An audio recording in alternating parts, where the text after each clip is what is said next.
The people who walked in darkness have seen a great light. Upon those who dwelt in the land of gloom, a light has shone. These are words from the 9th chapter of the book of the prophet Isaiah. Listen to this. Glory to God in the highest, and on earth peace to those on whom his favor rests. These are words from the birth narrative of the Gospel of Luke. Both of these passages we hear in our liturgy at this time of year. Time passes quickly. It's hard to believe that we are already about to celebrate Christmas once again. But we are. The message of this feast and this season is a very comforting one. It does not vary. It's a message of hope. It's a message of joy. It's a message which defies the gloom of the moment and lifts our thoughts and our spirits as we hear again the message of the prophets and the message of the angels. The people who walked in darkness have seen a great light. Upon those who dwell in the land of gloom, a light has shone. Those hope-filled words from the 9th chapter of the book of the prophet Isaiah greet us as we enter into the celebration of the liturgy for Christmas. For us, there is no doubt about the light of which the prophet speaks when he says, the people who walked in darkness have seen a great light. Jesus Christ, whose birth we celebrate at Christmas, he is that light. Of course, darkness can overshadow us in many ways. Globally, there is the current reality of war in multiple places. At home, the shadow of darkness stalks us as we notice the steady climb in the cost of basic necessities for life, such as food. At the same time, we are deeply grateful that we survived the hurricane season this year without incident. So in spite of everything, we come to this time of year, and as we do, we can look back with hearts full of thankfulness. On that note of thankfulness, here's a message I received by email a few years ago. I may have shared this message before. It says, if you have food in your refrigerator, clothes on your back, a roof overhead, and a place to sleep, you are richer than 75% of those in this world. If you have money in the bank, in your wallet, and spare change in a dish somewhere, you are among the 8% of the world's wealthy. If you woke up this morning with more health than illness, you are more blessed than the million who will die this week.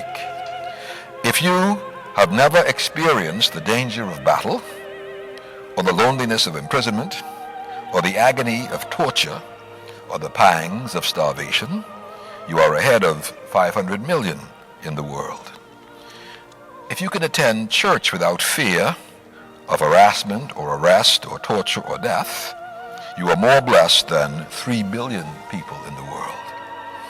If you can hold up your head with a smile on your face and are truly thankful, you're blessed because the majority of people can, but most do not. If you can hold someone's hand, hug them, or even touch them on the shoulder, you are blessed because you can offer the healing touch.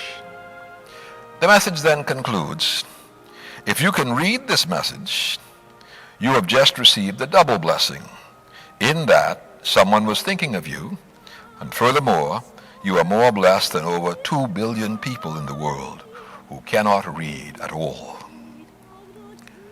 The source of the message is not given, but the message itself is quite clear.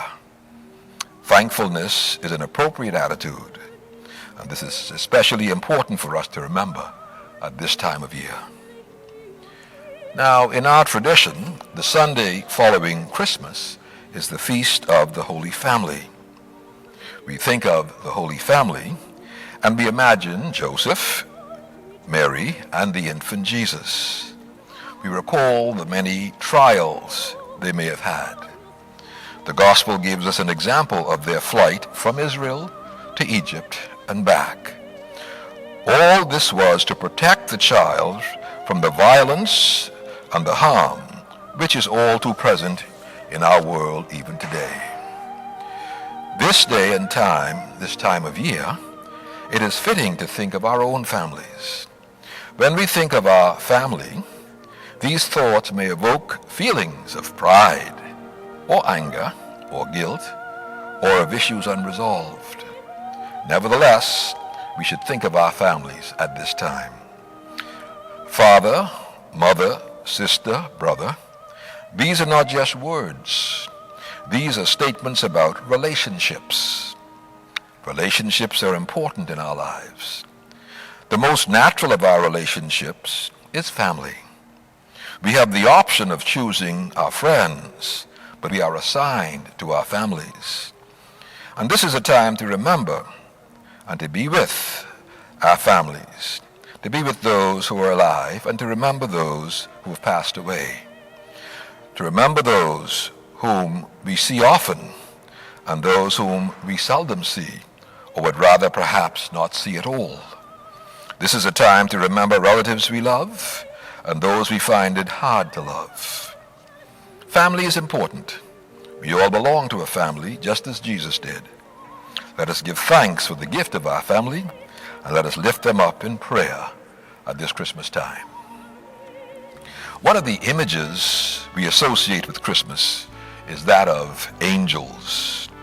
Often, our Christmas decorations include images of angels.